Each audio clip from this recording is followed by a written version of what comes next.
नाकाम इश्क और मुकम्मल इश्क, आखिर इसमें फ़र्क क्या है? चलिए आज इसी सवाल पर एक बड़े ही मज़ेदार और हाज़िर जवाब नज़रिए को समझते हैं। तो कहानी शुरू होती है इस एक सवाल से। एक उर्दू के टीचर ने अपनी क्लास में ये सवाल पूछा, और ये कोई ऐसा वैसा सवाल नहीं है, बल्कि सदियों से शायर और फिलोसोफर इसी में तो उलझे हुए हैं। अब उस स्टूडेंट के शानदार जवाब पर आएं, उससे पहले जरा इन दो तरह के इश्क को फटाफट समझ लेते हैं कि ये हैं क्या। तो सबसे पहले है नाकाम इश्क, मतलब वो प्यार जो अधूरा रह गया या मिला ही नहीं। ये वही इश्क है जिसके बारे में हम कहानियों में पढ़ते हैं, फिल्मों में देखते हैं, जिसे बड़ा रोमांटिक बना दिया गया है।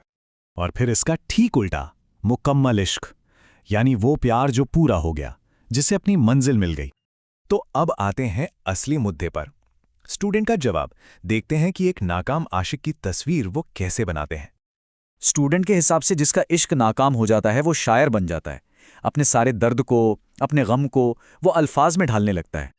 और हाँ, वो गज़लें भी गाता है।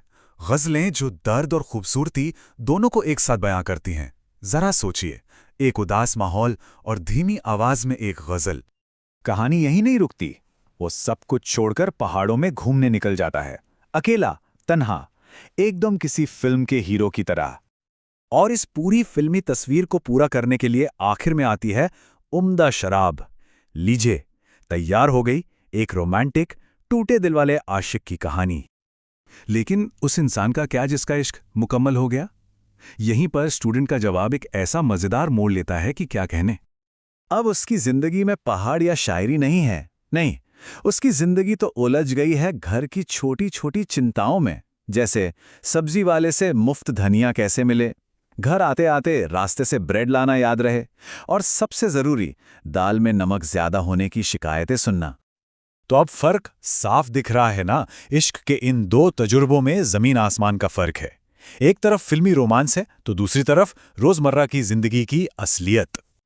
मतलब एक इश्क आपको शायर बनाता है, गजलें गवाता है, पहाड़ों में घुमाता है, जबकि दूसरा दूसरा तो मुफ्त धनिया, ब्रेड और दाल के नमक में ही कहीं दम तोड़ देता है। और ये हमें एक आखिरी बड़े ही गहरे सवाल पर लाकर छोड़ देता है।